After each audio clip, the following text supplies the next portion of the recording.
topics. Any other topics, we'll just park them in the parking lot for another time. So if we can keep our questions and comments really focused, that would be really helpful. Yeah, speaking order, if you could just give me a little wave and then we'll go with that. Okay. Over to you, Phil. Thank you. Yeah, thanks, Angela. Morena kote.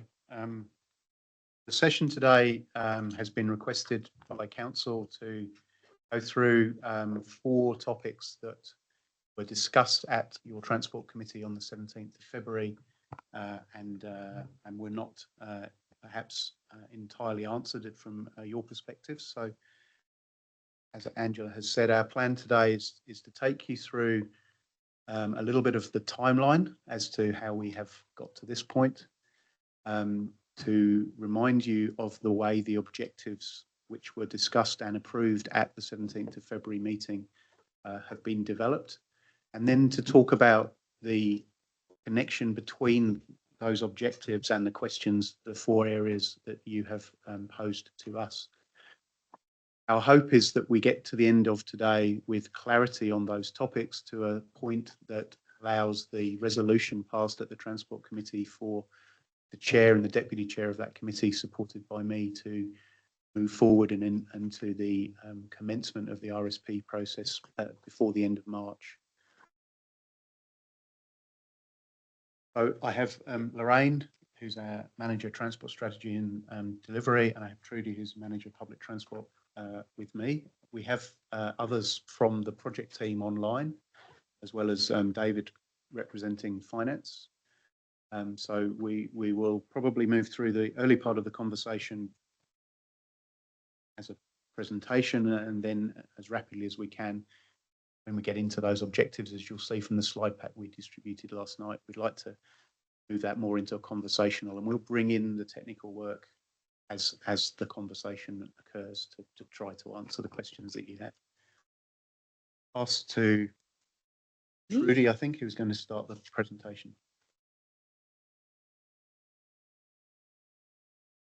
Actually, Lorraine, you can kick off.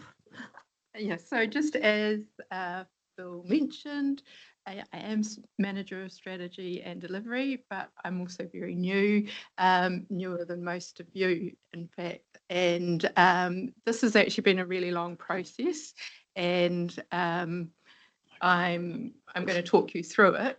Some of you will be more familiar with the details. But as mentioned, we've also got the rest of the team online to check in. But the reason why I can talk to it today without having been involved in it for the amount of time that this council has and other staff is that it's a well done but nonetheless conventional process for getting us to this point for contract renewal. So you know, the dates are different and some of the issues are different, but fundamentally it's what, you know, all of the councils, PTOs, PPAs, public transport authorities work through to get to this point. And the starting point for this council is really the Regional Transport Plan from 2022.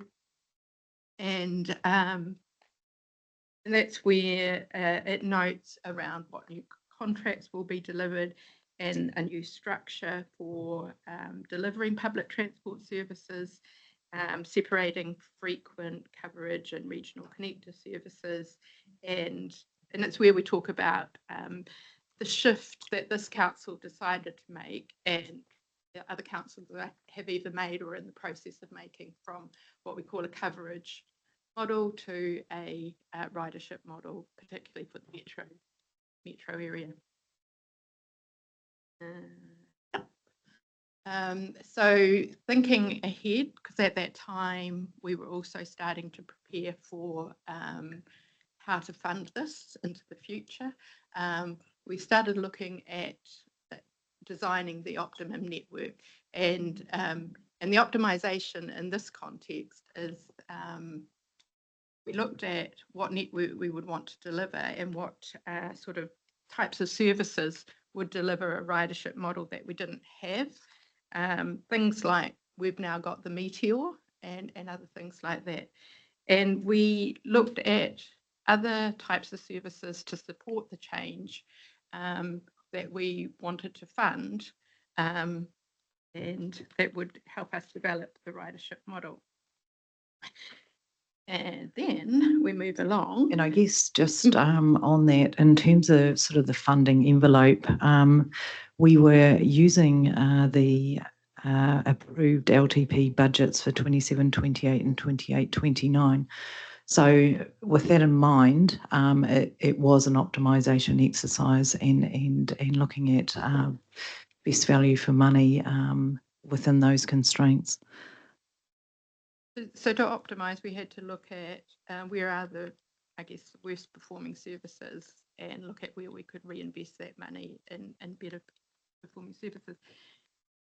And as Trudy noted, we had the approved LTP, but right late at 2023, we got the first draft of the government policy statement, and then we were lucky in 2024 this time to get a second draft and ultimately a new government policy statement. So the government policy statement then sets the buckets for funding for the next NLTP, National Land Transport Program, RLTP, Regional Land Transport Funding for 3 years. That was a constrained funding environment for public transport outside Auckland and Wellington, so that confirmed the approach. But it also introduced a new aspect to that we need to consider in funding, and then what we deliver, and then how we pay for things, and that was the private share targets that came in through the GPS 2024. And this just, I guess, it's a good thing. But it ups the ante about how we need to finally balance the bums on seat and the ridership with the price per ticket to still attract the most number of riders, to really give ourselves most scope for increasing private share. And I guess just to touch on that, there was quite extensive work done on the private share targets to look at how we can achieve what was initially proposed from the agency. The work done signalled initially a 20% increase of fares for year 24-25, 11.4 for 25-26, and as you'll know, and what we've put through the annual planning process last week, holding with a 10% increase for 26-27. So, in short, that basic sort of zonal fare, we go from $2.40 to $2.67 to close to $3 over the course of 3 years. As well as that, we procured the busback advertising 18 months ago to optimise the amount of revenue that we could generate off the entire fleet, and that's sort of grown exponentially, but in context of the actual operational costs, it is only a small contribution, I guess. The fare revenue is the larger component in terms of generating that private share. So with our regional land transport plan, we received what we call the continuous program, which was that those future years LTP, that same amount current budget to spend. We also we bid for around 30 million over 3 years for those trial services, those ones that would help us make the adjustment and what they would look like, and that we would learn from it and start that move towards the ridership model. As we've mentioned, it was a constrained funding environment. We weren't granted what we call the low cost, low risks. Those are those trial elements for the program, and subsequently through the LTP, the decision for the local share of the low cost, low risk was taken as savings. So therefore, I guess that means for at the starting point, there's been an element of keeping rates down built in to what we've started with for this renewal. I take the Metrospatial plan just quickly, so that I know that there's been interest in a full briefing from council on this, and we're in the process of working within the whole of Futureproof to organise that for you. The Metrospatial plan was a more focused transport and land use plan for the immediate Hamilton urban area plus portion of Futureproof around it. And it was work that was undertaken back from 2022-23, ended up being supported by each of the individual councils and Futureproof as a whole and the NZTA board in 2023 or 2024. There's also a piece of work which was on the last slide called PT Pathways, which was a detailed transition plan effectively to get us from where we are today to the service pattern and the associated infrastructure to deliver the full Metrospatial plan over a 10 or 15-year period. So the networks that are proposed within the contracts that we are looking to advertise start that process from the budgets that we have today. The improvements that we can afford within that constrained approach based on removing lower performing routes and consolidating. But over the period of the contract includes some stage points around medium term and longer term that see those networks further consolidate and grow. Just at the point where Hamilton City Council will start delivering the major infrastructure needed to ensure that services are reliable through congested networks. So the infrastructure side of the investment in the Metrospatial plan comes from the network owners and the district councils, and it is aligned with the service improvements that we're proposing within the contracts, specifically for that Metrospatial plan area. Now, local government reform means that we may all end up being one organisation as things move on, but that relationship between services and infrastructure is a focus of most of the Futureproof PT subcommittee's discussions in the last triennium, and the LTP alignment work continues into this next batch of funding discussions aligned with service network improvements we will make through these new contracts. We can keep moving, please. Yeah. Hey, Phil, we do have one question. Do you want it now or do you want it soon? Just, is it now? I've read the PowerPoint, and I wonder if we couldn't take it as read. There's a lot of background information going through lots and lots of detail we all can accept. What concerned me was the two letters from NZTA, legal letter and the letter saying if we want to make changes to our procurement of the buses, my assumption that was what we were going to discuss today, because otherwise the train is already moving in terms of the rest of the stuff, unless you could clarify otherwise. Well, the decisions that the committee made on the 17th of February give us what we need to go to market, other than these questions that remain outstanding. Except to understand that the email to NZTA and back and forward is that if we wish to slow that process and not go ahead with March, that is still possible. There's been subsequent discussions with Hamilton City. One of the issues raised, for example, by the contractors was land for development of depots. So I understand those discussions are moving forward. I thought that's what we'd be discussing today rather than the Yeah, I believe we're getting to that. We're getting to that. But terrifying. appreciate the point, Ben. And I think Phil did say if we could move a little bit faster. So the reason that we're giving you this background is to give you a sense of the decisions and the journey that council has made over 3 trienniums. I've got that, but can we take that as read? Well, we can, so long as you get that point, I suppose, which is that these are decisions to deliver on a vision and a strategy that's been very clearly set and progressively moving by a previous council. Yeah. Well, previous councils. Councils, yeah. over periods of These documents significant work in a while.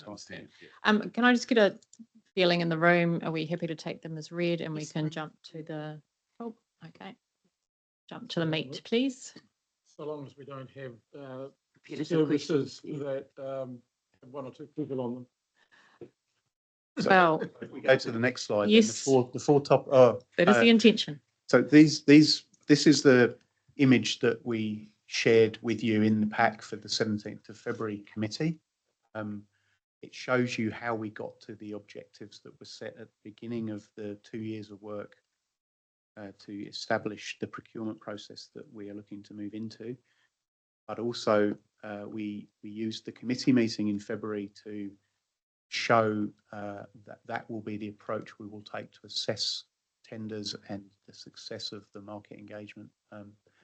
So the discussion from this point on, unless you wanted to go into those objectives, is to go through them and pick up 4 areas that you have asked us to focus on. And one of them is depots, which I'm very keen to understand conversations that you've had with Hamilton, which I don't know how many people know what was discussed there.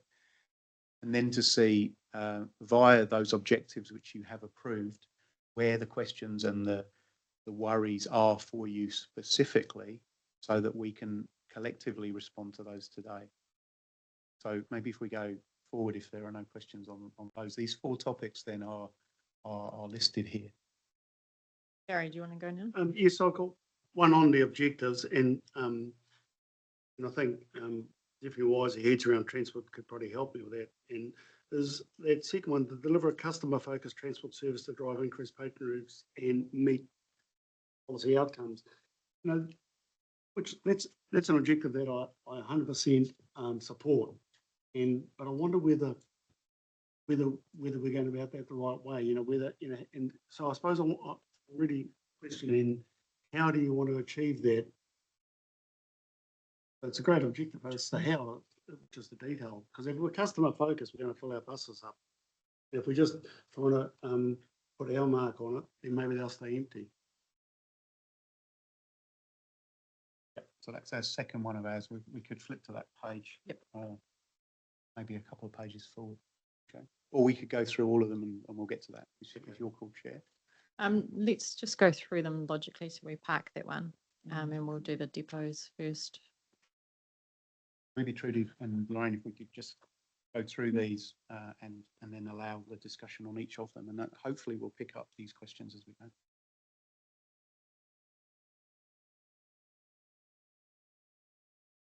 What we've done in this presentation is just really colour-coded the topics for discussion through the objectives and where we're focused in terms of the objectives. So the safe and accessible to all users.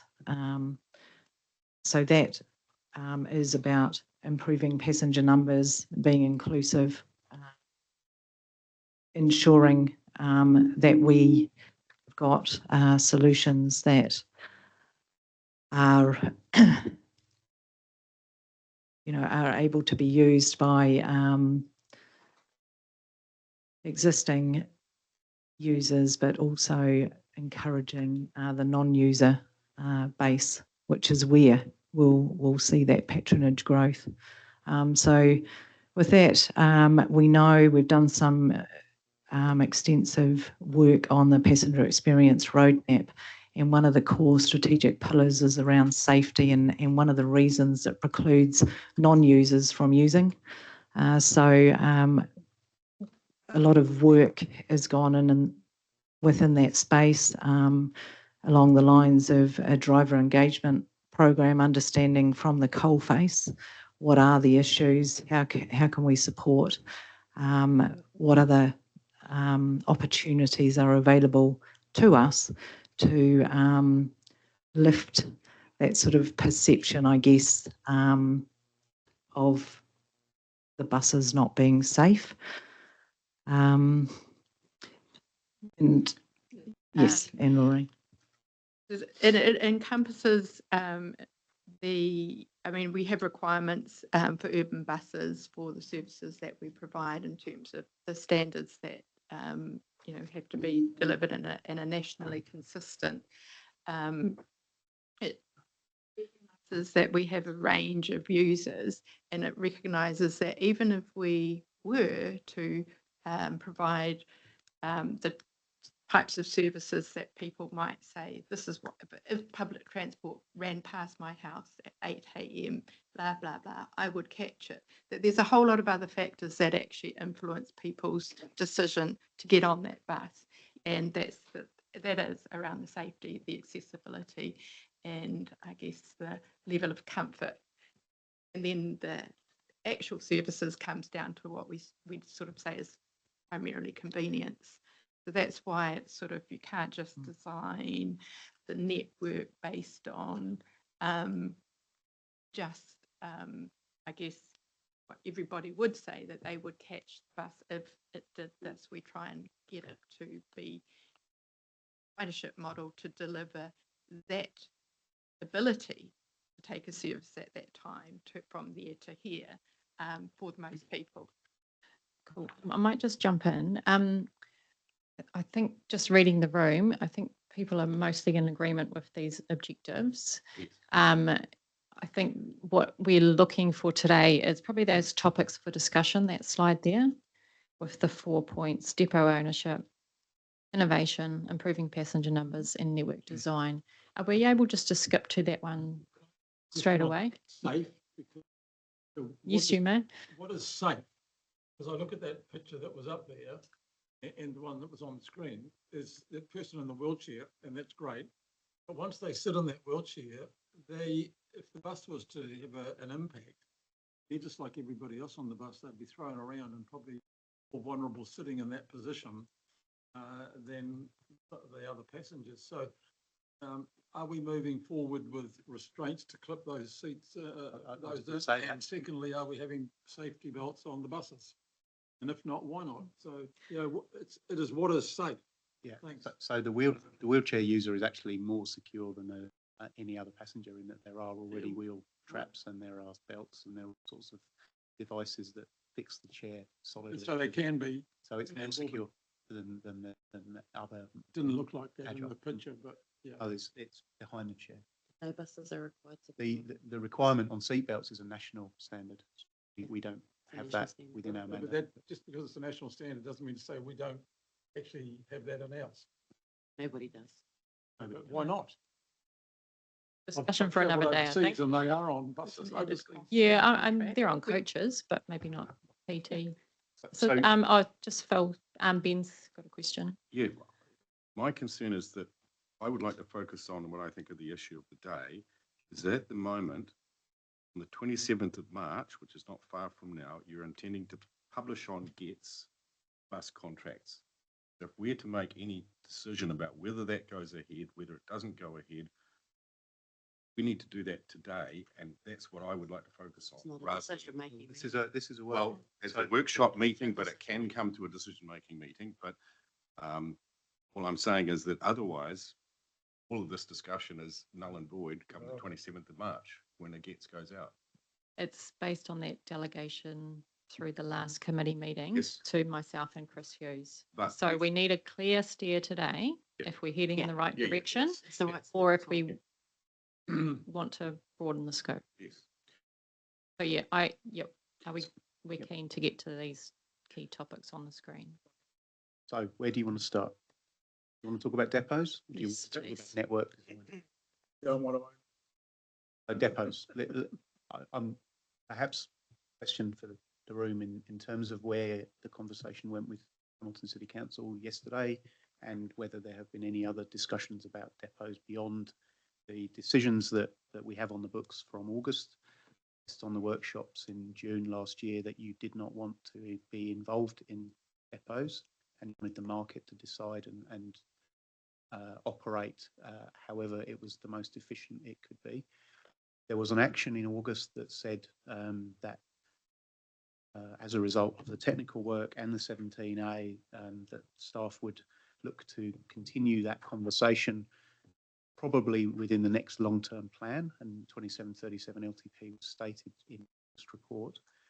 And in addition to that, the contract draft as it stands includes a whole series of offer over or offer back clauses, which mean that at the end of this next contract, there can be a conversation about whether regional council would want to to buy that depot, whether it would transfer to the next operator, reducing the need for future capital investment at that point.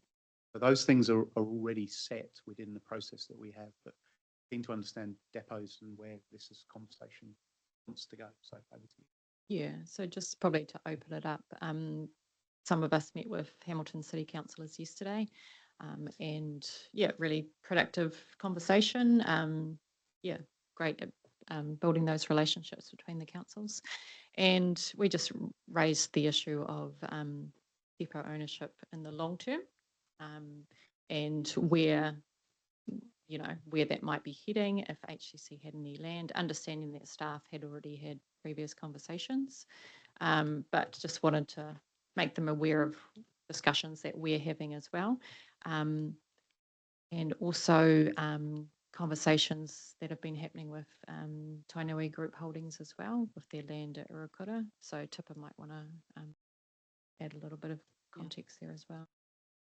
Might I chair a group of entities that has had the bus contract before.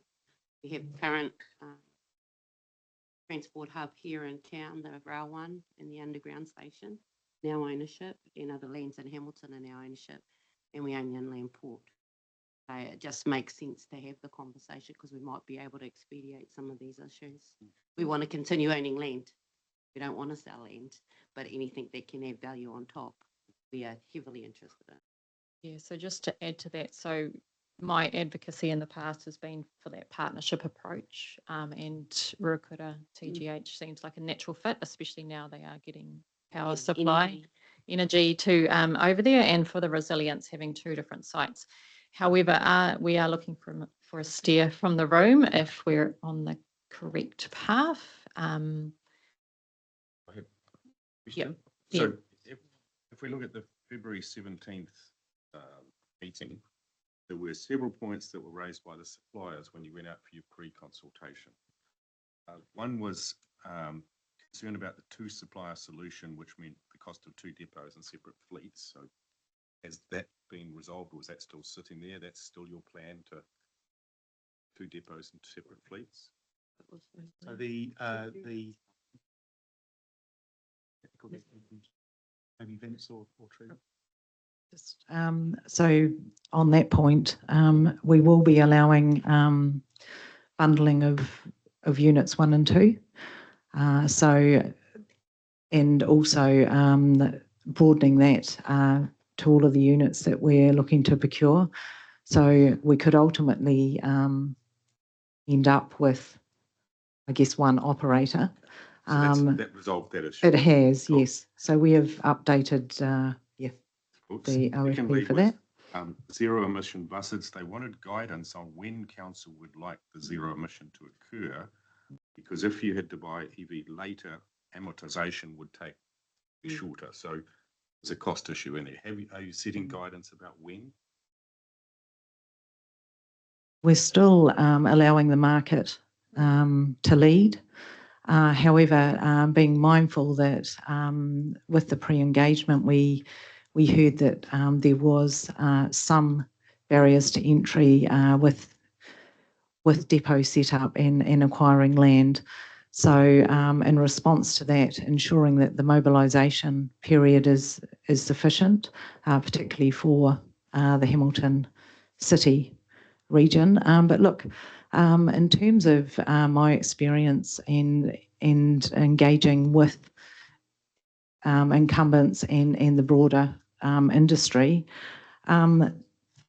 these guys, they're already assessing the opportunities within Hamilton and surrounds in terms of depot and land purchase.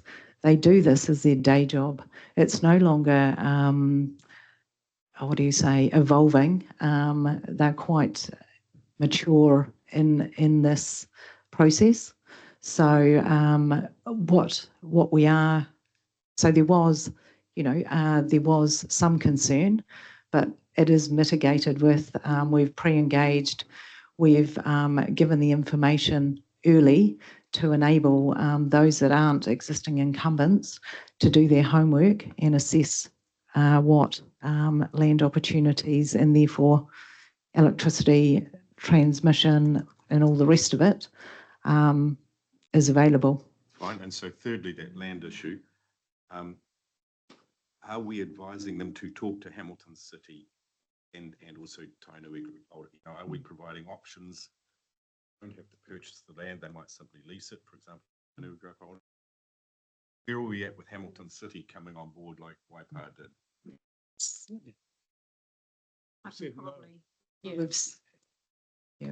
Look, yesterday there were a number of councillors present at the meeting, which I chaired. So Angela, Jen, Mikhail, and myself and Chris were all there. So look, it was obvious to us that the city has still got a lot of thinking to do, and they haven't put a lot of work as elected members into this. So they need to go back to their staff. And I think at this point in time, it's probably fair to say that our staff are talking to their staff, but elected members didn't really have a solution to the problem right now, but they're going to go back and talk to their team about it. So I don't think we've advanced anything. That's probably the bottom line, Ben. So just finally, the question here with the lawyer's letter is that the GETS is to go out on the 27th of March. However, contract expiry date is 31st of October 2027, meaning there is some time. There's a structure we'd have to go through if we don't delay that. Do you recommend that and as a result of the conversation with Hamilton City? Do they fronted up with land, would that make this process different? Possibly. So look, I think the minutes that I've read over the last few years, the city have indicated that there is no land, which is why there's been some plan to extend our thinking around working with Waikato Tainui potentially. So I think what we're doing is we're just exploring all the options, but let's let the city come back to us. Hopefully they'll do that sooner rather than later. I'm looking at Phil here to hope that there might be some sense of urgency around this, because what we don't want is that this to get tangled and or influence I guess our timelines, because we want to try and stick to those where possible. So any solutions we can come up with in the interim will be useful. But Tipper, I mean, just take heart in what you're saying. That's an extraordinary, I think. It's always been on the table, so I'm not sure why we can't talk to an iwi partner who sits in the room. Yeah, absolutely. And I think that's a really Doesn't good make example of sense. how we could and should be doing things. Yeah. So Follow up there was, should we delay the GETS because there's a process, or do we just let that roll through?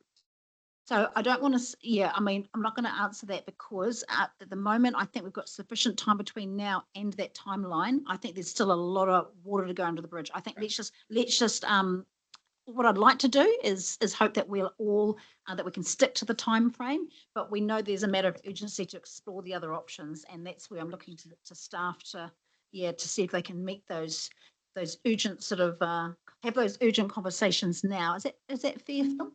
There hasn't been any conversation with the operators who could potentially tender for this work as to where those depots should be and who should own them and how they should run that process as a commercial decision. Appreciate that, and nor should there be, because that's not appropriate. But certainly, the city working, obviously our team with the cities, city council staff, but also working with Tainui. That's the conversations we're hoping that you'll have with some urgency.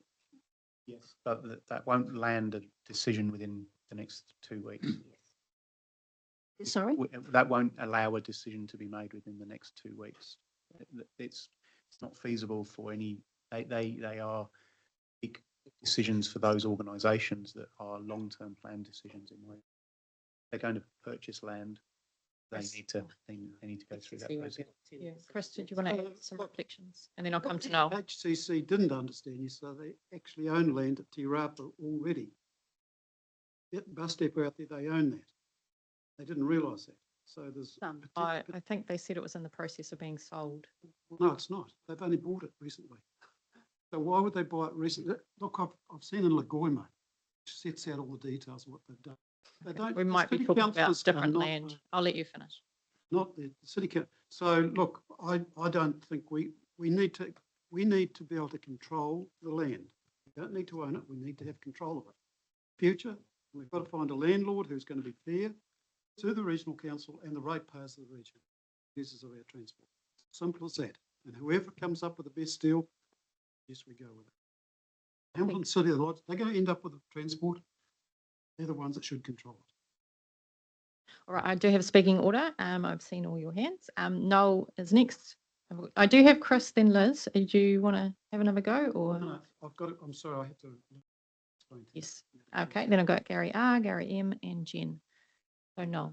Thank you. I don't have a problem with partnering somebody with Tainui, but it shouldn't be the regional council. It should be out of the picture. It's a commercial relationship, and therefore I have no issue with working with Tainui, but there are other landowners out there. We've said that we don't want to own the depot ownership, I think, and I believe that's what we should do. Don't own it. It's a commercial relationship. Don't have a problem with the council pointing in direction with large land holdings that is near a reliable power source or alternative power sources. So if the power goes off, they can then use the second line in. Those sort of things, that's detail. But the issue for me is council needs to stay away.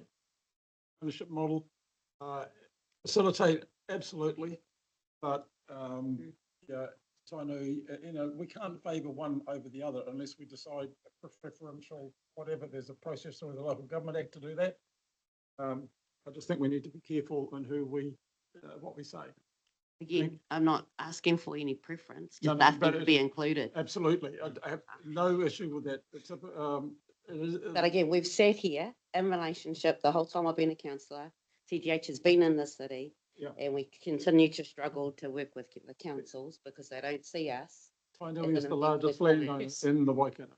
Yes. So- We already own transport resources. Yeah, it just so- is- Just then on that topic, perhaps one solution here is that we continue with the resolutions that are in place, which is that council wouldn't become the future owner at Yeah. this point. Whoever the But owner. we could encourage the market to ensure that they've talked to Tainui, to Hamilton City Council, or to anybody else Anybody as else? part of their consideration of the depot investment. Absolutely, And 'cause- in addition, we but- already, as I say, have those clauses in the contract that at the end of next round, there's a conversation about asset transfer, which reduces the cost of having to rebuild another one in 9 years' time. So those, if with your comfort, does that get us through the challenge today? Yeah, I've just got a few more people who do want to chip in, so we'll hear from them and then we'll see if we're still on the same page. Liz. Yeah, look, I completely agree with that, Phil, because I don't think the tender is necessarily going to be needing to be changed or influenced, because I think Yeah. the ownership of the land was always going to be a separate issue too. I just caution the room because what I think, given those resolutions are there that we're not interested in ownership, that the conversations around that should be between the city and maybe Tainui directly, or any other parties that are interested, and that regional councillors need to be wary in the space, hands off, exactly. Because the resolutions are already in place. So what we should be doing at staff level perhaps is just encouraging those city council, staff to reach out directly to Tainui, if they probably already have, or any other interested parties or any other key stakeholders that are recognised. So that's probably where I sit. Gary R. I'll take it offline. Thank you. Gary Maguire. Does this tender include services to the North Waikato, possibly connecting with Pukekohe, that could possibly be a replacement for Te Hui? I think it's out of scope. That's under the green topic there. We can Yep. get to that. Jen. Thanks. Yeah, for me, it was more hearing that feedback from people who may tender, the fact that there are two big players and there are smaller players, right? And what we're doing by deciding, and what we did by deciding in August last year, not be all involved, was to basically say we're limiting ourselves to 2 bidders. Am I right or wrong with that? Because or is what we've just talked about still allowing a decent go for these smaller players to cobble something together? I think so. Yeah, You're and I think nodding. I'm Yeah. curious about that because just why limit ourselves is all I'm saying. no, and I guess just to reiterate, what we are doing is ensuring that there's sufficient mobilisation time, if it were a non-incumbent, to get everything ready to deliver for day one. However, the other component to that is we're not setting the fleet requirements specifically in terms of zero emission. So if there is, you know, a combination of fleet and that transition, and that's where that can come into play quite nicely for those that aren't already sort of incumbent. Thanks for that. Mikhail? Yeah, just to follow on from Jen's, I suppose, because it's a huge amount of money, and we looked at, you know, that Manawatu one that, you know, I always bring that up because they came with the whole deal, and I'm sure they will be looking at, you know, the big players. The only thing is that they will have an monopoly because there's so much investment into it, but I guarantee there'll be someone that will want to talk to Tainui Holdings out of those that could come in, because we don't want to own the assets. I'm sure Hamilton City Council has got no land and assets to do it, so it's a no-brainer, you know, to me, for that direction. Ben? We'll move on. think we've reached a good conclusion. It seemed like we were being asked, do we want to delay the contract? And it seemed like the answer is no. But I think what's important is that the land may not have to be purchased, it could be leased, which is Hamilton City or Tainui, which makes a huge difference to the upfront cost. Absolutely. It's what happens to the asset at the end, which is what covers it. Yeah. Okay, so I think we've got a deal of Okay. comfort around that one. Right. Staff, do you have what you need to move forward? Yes. Okay, on to the next one, innovation and flexibility. So you were seeking, my understanding is that you were seeking from us a sense of best practice, trying to get comfort that what we're proposing isn't just continuing with what you have seen occurring previously, and you want the investment that's made in public transport services to be as efficient as it can be through understandings of the new ways that people are doing things and getting best outcomes, both in terms of service delivery, but also customer outcomes. That broadly the question that you have for us in this space. Yeah, I think from my understanding of conversations that I've been involved in, yeah, people don't just want same for same. I know there has been some talk about bulk funding perhaps, and us choosing where we invest NRT money, with the decision last time to fund a more rural bus rather than the Rototuna Rocket, which would have achieved way more outcomes that we're looking for. So my question would be around, is bulk funding on the table, or is that unlikely? That's a Crown decision. It's the way that they allocate funding from the government statement and National Land Transport Fund. That's something that regional councils and city councils and everybody effectively has been asking government to do for decades. I mean, I can't guarantee that they won't propose to do that in April when the government policy statement comes out, but I'd say the chances are fairly low. Jen? Considering it's an election year, no time to argue for that again, and I wonder what to that, because we do it in other areas of our work. Topics we bring up. I mean, Chair's meeting with some, right, like, because I think it's the biggest thing holding us back, especially in future proof, but anywhere. But the fact that NZTA has to sign off every little thing, and the inflexibility it gives us. I mean, it's really frustrating waking up and reading an article about how there's going to be a 9-month delay on the Tamahere Cambridge route here, and we don't have any capacity, but not capacity really, to temporary services for that. We have suddenly an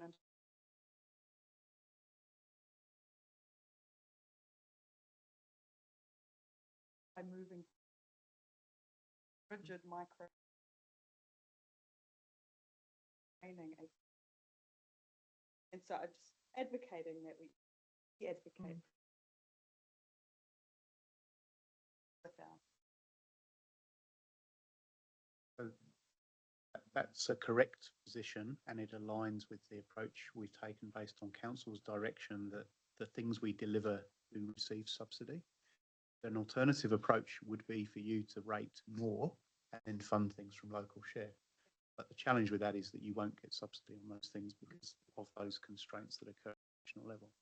So we, as a region, we spend a very efficient level of investment on public transport compared to others. Lorraine wants to jump in, so I'll let her carry No, on. no, sorry, I was talking across you. Keep going on. But it's the way you could choose to go, but it will come at greater cost to ratepayer. funding is something that we will put on one of the equivalent of the type thing, and we know how successful great case to be made. But the environment, rates caps are coming, rates control team gets evicted, all of that, and where councillors think that 100% local share when you usually can get was the political choice. I wonder though how, because it does require a mandate from the to do something like that in the that exists, what are our ways of having a concept, you know, when the question does need to be asked, and because we only do the annual plan consultation, with the opportunity at time, maybe there is a small where they might be willing to get it done because it's actually long run very rapidly. Yeah, so I just wonder how we find out when our community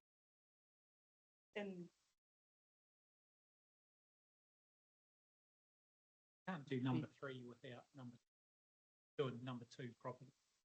yeah, because So we're that's the way you're going to improve passenger number. be flexible Yeah. and responsive. Yeah, the flexibility is a big one. And we disengage our community with the inflexibility because they'll give us suggestions for a route change and we're like, I'm sorry, the NZTA didn't like it or something, or we don't have funding or. You weren't helped last time with GPS because that cut out, you know, so much, you know, because a passenger wants to go, say, from here to there, but also wants to get to there. And if there's not, you know, something to follow on there, which, you know, we had all those routes in our, you know, in the plan, but the GPS just cut it right out, both for Hamilton City Council. So that the flexibility is now a huge one, I believe, to give improved passenger. Gary, We do. But Lorraine, in did you terms want to of that respond? flexibility, and Trudy can talk to this, and it is, and it came back to when we talked about optimization, and then we had some trials get funded, but the contract is set up so that we have these current or short-term, medium, and term. So if the funding situation or even those conversations that might be had for local share change and communities want to spend area, that, you know, there is some flexibility built in that way. And, you know, we don't know what this GPS is going to deliver and might be bulk funding. Who knows? Gary, and then I'll come to you now. Largely the discussion's covered it because, you know, and I've been interested in Liz's comments and past discussions with her around the flexibility and reading some of the Taupo stuff, you know, so was my question earlier on as well, you know, you're not going to change anything by doing the same thing all the time. And strikes me, I don't know what the transport they're doing, keep a big bus and stopping. It's not getting filled up, you know. So I was also interested in the comment earlier on around safety, you know, and for people not using buses around safety. And I would have thought it was that inflexibility, everything else, rather than safety as being the big stopper. So definitely all for flexibility. Just a comment also on Jen's discussion there around, say, services for the upgrade. But question whether people take it up, because we look at the Te Huia train going to Auckland, you know, as an option. Look at the disruption to State Highway 1, especially through Taupo, and through their massive disruption time, you know, and we still didn't see people hop out of cars and onto the train to avoid fatal disruption. So I'd question whether people would, if they're not taking a bus because they haven't got the fleet, it's because there's a roadwork for 7 months. And so it is around the flexibility, it's around the innovation, and I think, you know, I think that's going to be key to going forward. And there is. Can I just respond to that? The transition from the access network to ridership network is very much about delivering to what we're being told people want. People in the main are wanting to walk slightly further for a more frequent and reliable service. The tests that we have done with the Meteor and the Comet have proved the success of that model, in that those now represent a hugely larger percentage of our total patronage than the previous routes that replaced them ever did. So these contracts include a very substantial change in the way that we deliver services to pick up the way people want to travel, and if that's about access as much as it is about viability and frequency, then they're all end up being parts of the same thing. So we've heard that, we've responded, and all of this future-proof work and the Metrospatial Plan model has been about consolidation that allows the Meteor to run an hour in each direction as opposed to once an hour through all the back roads. The other half of that is perhaps Maguire's question around the Northern Nectar service, which runs a couple of times a day between Hamilton and Kohi. Network plan, that work that we have done has to consider that Te Huia is a trial, but at the same time we have had constant requests from particularly people in Mercer and Te Kōwhata to be able to do more in using public transport. So the proposal effectively splits the Northern Connector. Instead of running all the way from Hamilton to Auckland, split the connector and stop it at Te Kōwhata on a service from Te Kōwhata north, service from Te Kōwhata south. Both can run more frequently. They allow those connections into the Mercers, and they enhance the services from Pokeno through Tuakau and up into. So the change that we're making there, which was consulted, and I don't know how many responses we had on that, if someone could look that up while I'm talking. That change allows us to do far more with that investment. It provides a greater level of service to customers along that route. I hope that answers some of your question. The role of Te Huia in that is a longer term story about the future of rail in the integrated transport planning or transport service delivery system for the way. That's what the single stage business case that we're working on now will start to detail. That will, I guess, over a period of years and decades, embed the rail service and then have buses connecting to it rather than it being in duplicate what's there now. We have to separate some of that planning because we don't have service certainty for rail service at the moment.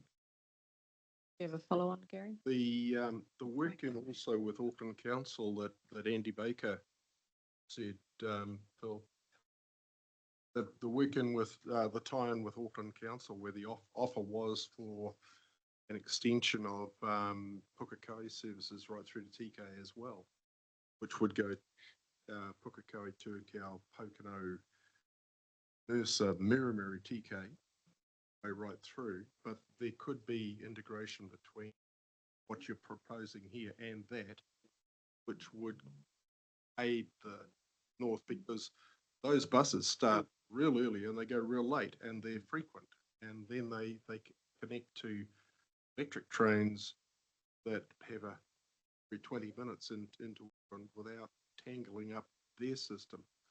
So yeah. that's what. And over time, that's the level of integration that we're starting to talk.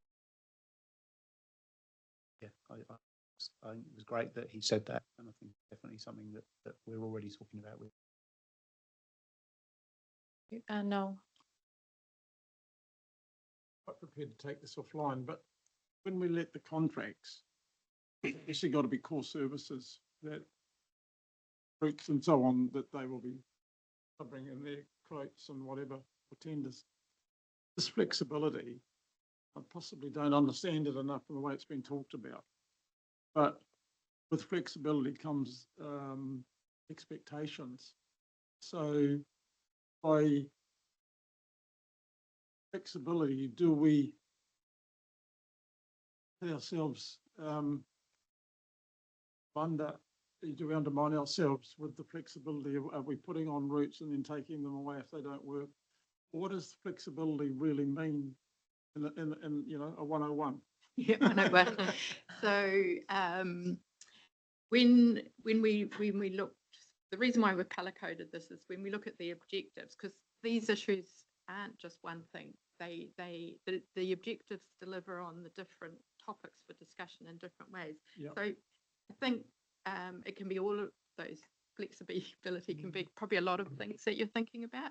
So in terms of a credible transport option, it is we're not specifying the vehicle, the fleet sizes and vehicle requirements. So they can put in their bid for what they think is the most appropriate vehicle while meeting the RAB for that route.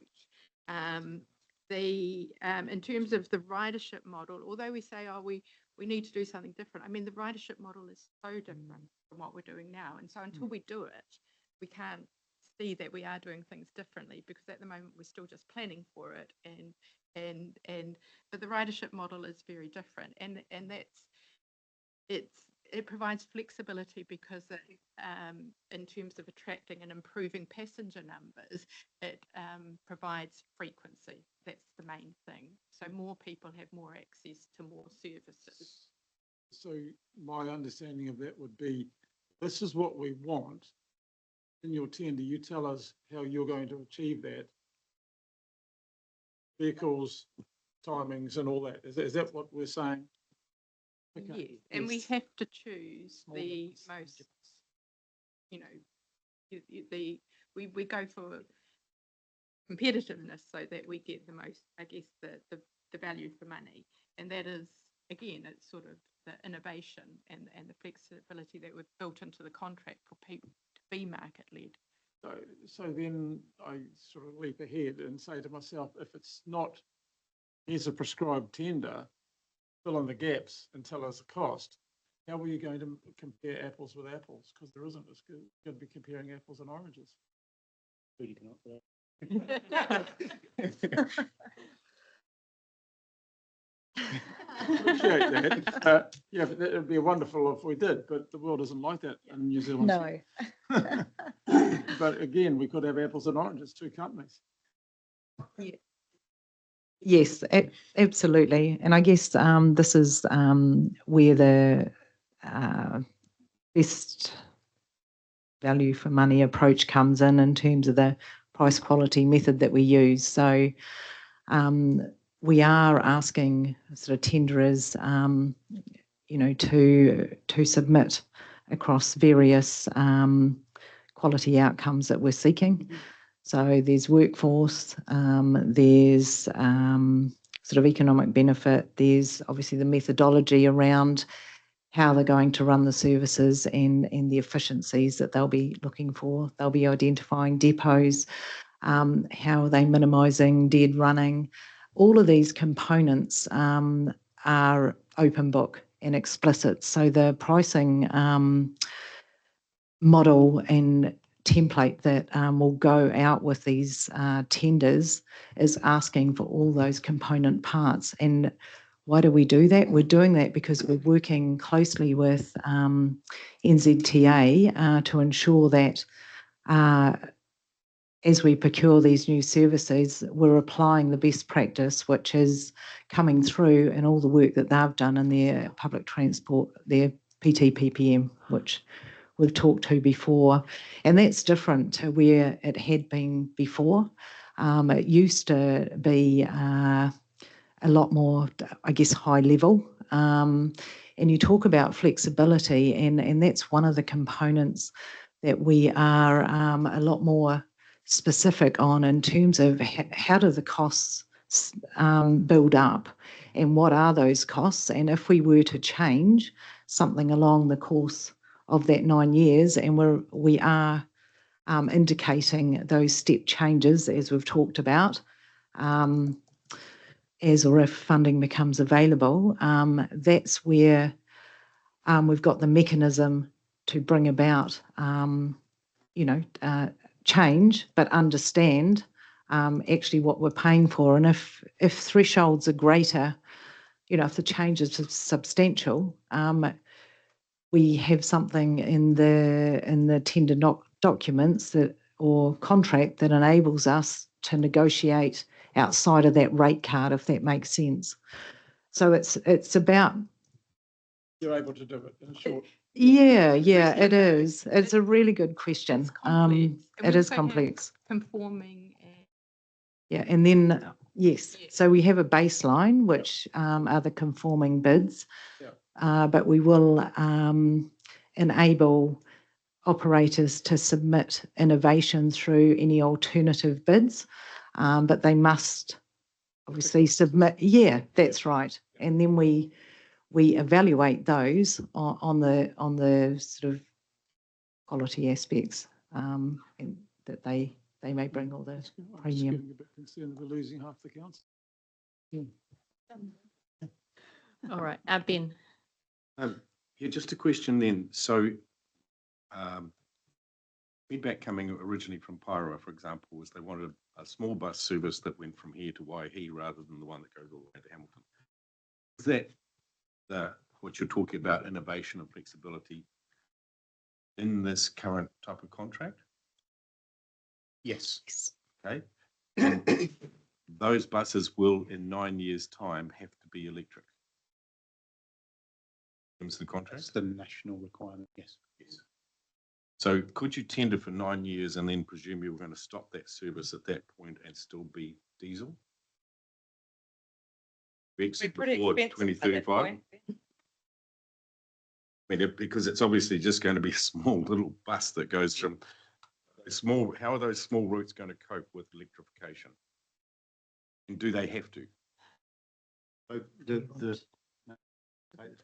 My view, standards that these contracts and any future delivery of public transport nationally need to achieve is those national requirements.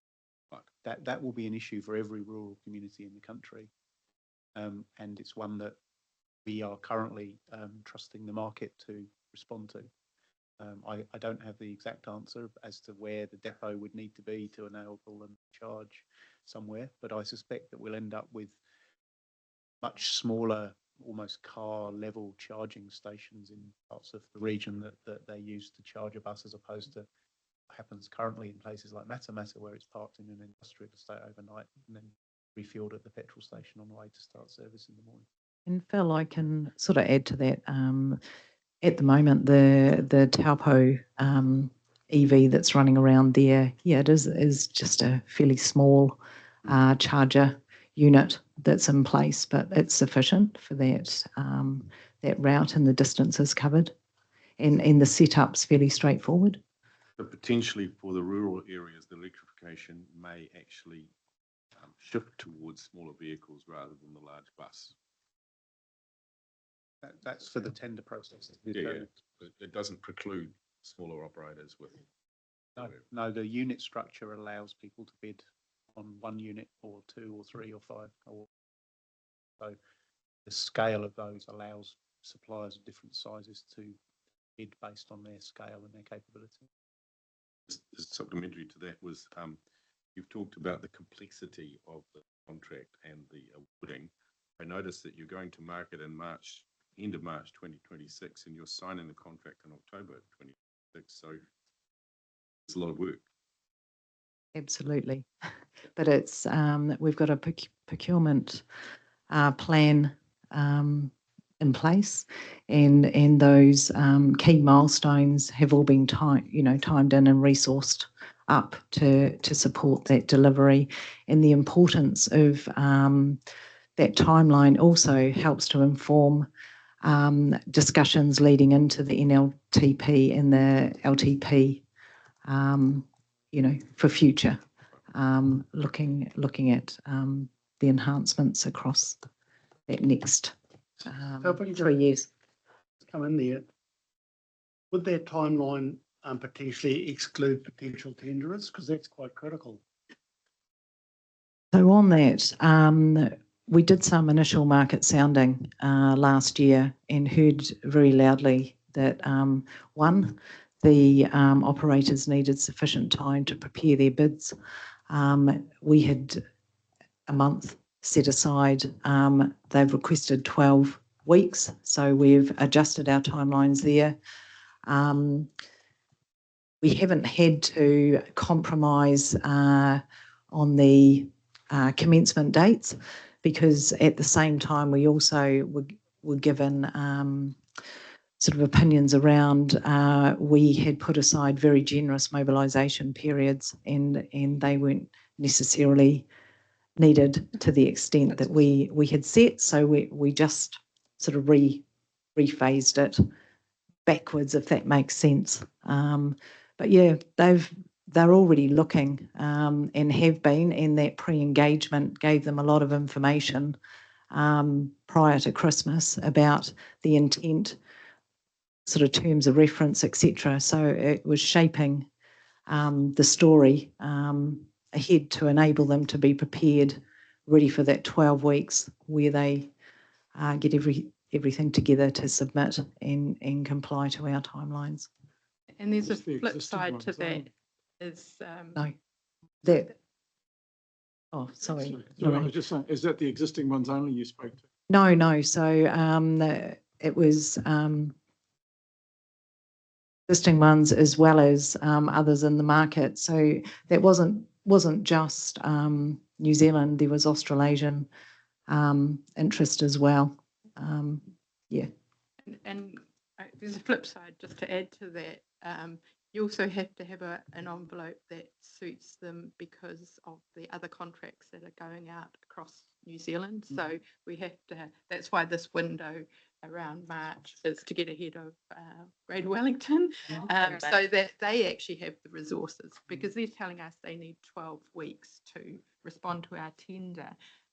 Any other tenders coming out in that time, especially for, I guess, bigger ones, would disadvantage us. Will that include Could. our branding of Waikato Transport on the buses?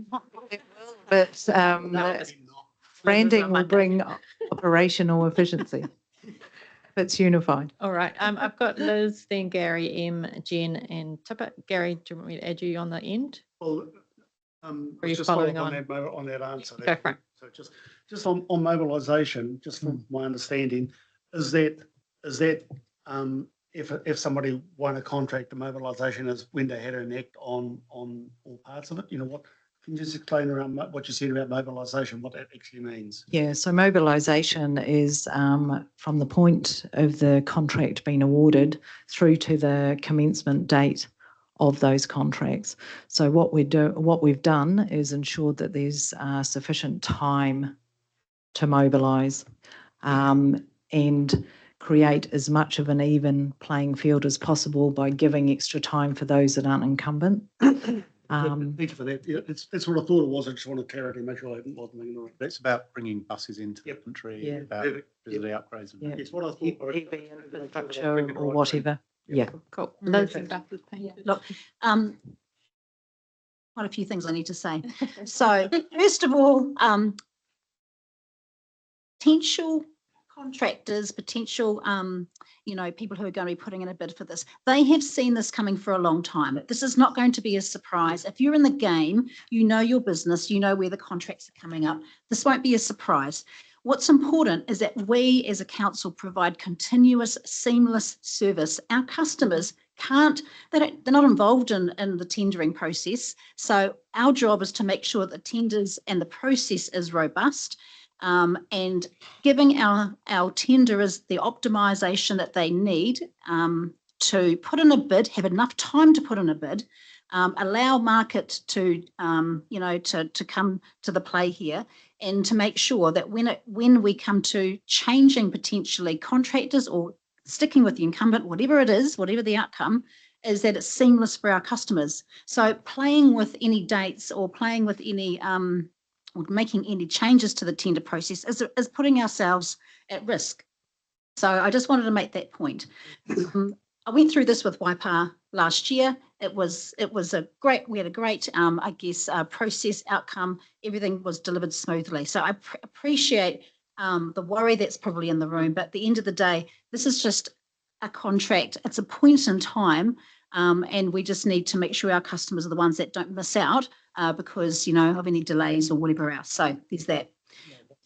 My point in time, I really want to speak to innovation. And it's something we haven't touched about, but it's something I raised with Phil, and it's something Angela's been talking about as well. There is so much technology and so much change around transport and hydrogen buses and driverless cars and drones that are going to be taking passengers around. This tender is just a moment in time. Things are changing dramatically. And we're talking about now potentially having a workshop so that all councillors across the region can actually understand or see the future direction of where public transport could go. There are so many options, and the old way of doing things, chucking everyone on a bus, that whether it's EV or not, it's probably going to be, potentially obsolete in 10 or 20 years' time. The Americans are already running around in driverless cars. Ride shares are out there. You've got so much potential. And we're probably, I feel like most of our conversations are not centered around that, and they probably should be. So, so we're going to work towards bringing an innovation workshop about what life could look like, so that we are thinking that way, because I think we need to think with innovation and technology. AI is here, and it's making so many changes to our daily work lives. I use it 10 times a day already. Goodness knows what that's going to do, to everybody else in other aspects of this council in particular. So just wanted to raise that, because I think that needs to start becoming part of our network design. It's going to help improve our passenger numbers. It's going to do all the things that we're hoping, especially around innovation and flexibility. So that's my, I'll stop now. Thanks, Liz. And Gary M. How dare you, Liz, for stealing my thoughts? Oh, sorry. Come to the workshop. I'd be keen to be part of that workshop. The point that I was making is that when you're talking innovation and flexibility, I'm just scared that I'm hearing a heavy weighting toward electric and all this, and it's sort of like a predetermined outcome, whereas the technology that's coming along, and I know that there is a lot going on in the hydrogen field, and there is going to be hydrogen available in the area in the near future. And the innovations in Germany, the innovations of that Liz speaks about, the trial also with the Auckland Council with their hydrogen bus, the heavy traffic trucks that are going up and down between Auckland and Wellington already now running on hydrogen, 44-ton trucks. So I just wanted to make sure that the scope wasn't just electric, whereas I think that if anything, I think electric's going to maybe slide head to where hydrogen is heading, and it's the cleanest there is. And I guess, in terms of that fleet allocation flexibility, we're leaving it open to the market to lead in that space. Is the question, rather than just leaving it to them to think about it. Say, okay, we're looking at hybrid blood, hydrogen this or whatever. So it's give them the ideas rather. Oh, we didn't think of that. Yeah. Chris's. All right. Thanks, Gary. I'm sure staff will take those thoughts on board and maybe bring back to our innovation workshop. Jen. I'm really excited about innovation. I am on the opposite side of Gary's argument though. I've watched what has happened with buses and I've seen hydrogen trials start and fail and cities move to hydrogen and stop and there's and it's unless something changes, but I'll be highly surprised if we get any bids that outdo the cost of going in another direction. But the innovation piece, while all the direction and that always goes into the high tech and the AI and so forth, I'd be really keen when you bring that up to also understand the resilience aspect, because there are issues with life as there are sometimes. Then how do we still look after the people that need to get low tech way, that kind of thing? Just resilience of the way things go. And last point I wanted to make, which was the first one I thought of there with the other central government or parties. Just want to leave people with a thought. How many staff at NZTA might not be required if we weren't micromanaged to this extent for putting and I really wonder what they think we're going to do up.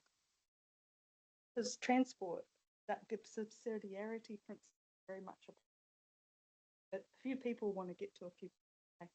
I wonder why we're so micromanaged. Leave you with that.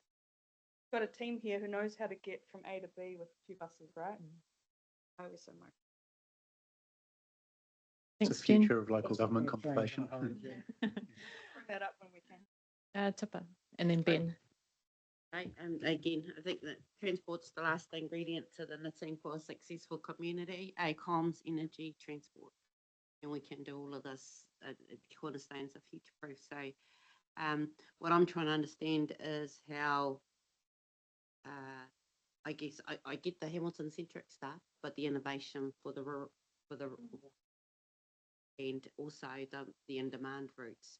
So there's a time in the year where Raglan, Waihi, all of these places are actually more desirable, but you can only get there on the same time. So I think there's room for innovation in the rural areas too. And I'm just wondering how we can extend that conversation, because it's even hard to come into Hamilton to have that conversation. How do we have it out with the people who want the services in Thames, Paero, Tarouha, in my case, Rotowaro, wherever, you know, their closest access point. The other one too, I was wondering if for 9 years we are locked into diesel and petrol and all our transport offerings, the resilience through the 1980s carless days. Same people are fighting again.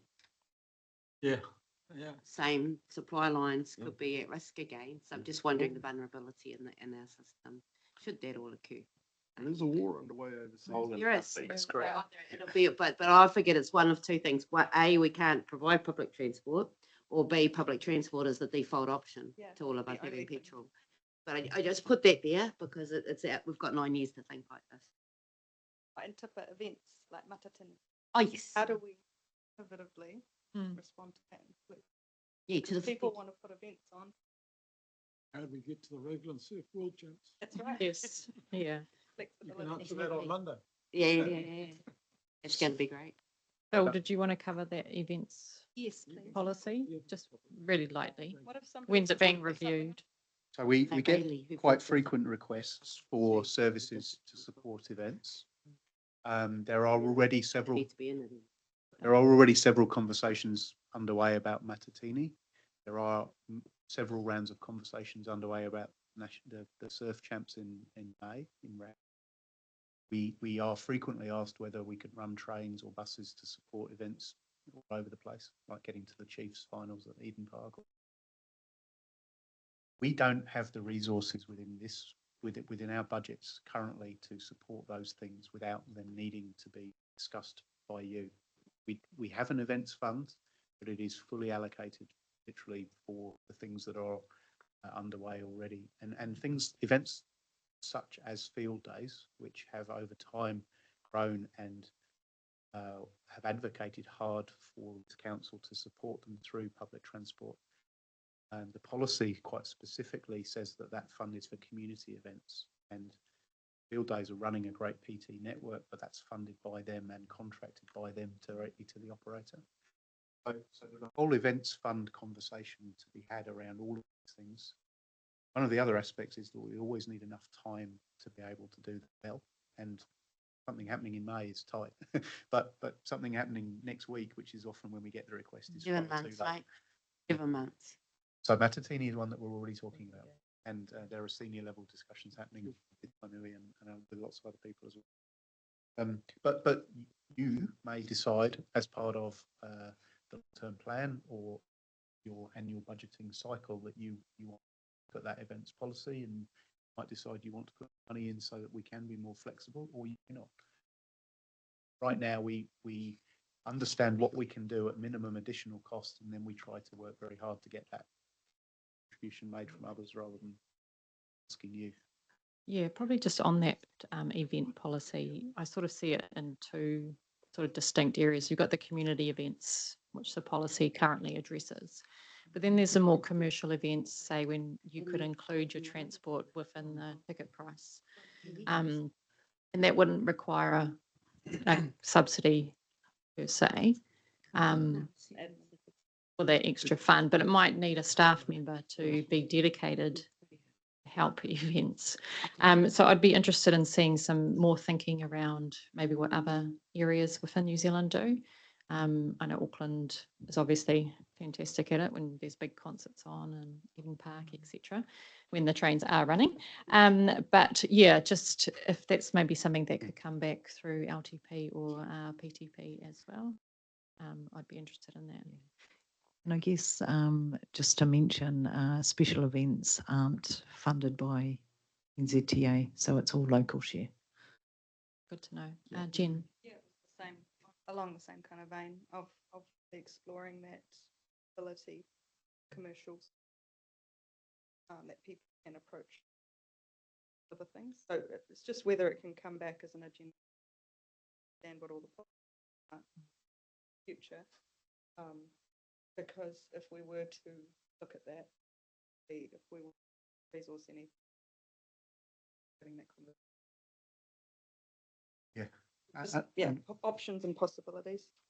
Canterbury are doing some really interesting things in that space. Yeah, So we're so- already talking to them. Bring them to the next committee, that'd be great. I'm not sure I can do it for that one. One of- Maybe the one after. One of the next ones. And then the other one was inflexibility. I think it often leads us to have to say no to community members about changes, right? But I brought this up in the Future Proof Transport Subcommittee, but I'd like to see, I'm not sure where you want to bring it, but the complaints process and the way that our contract are currently handled.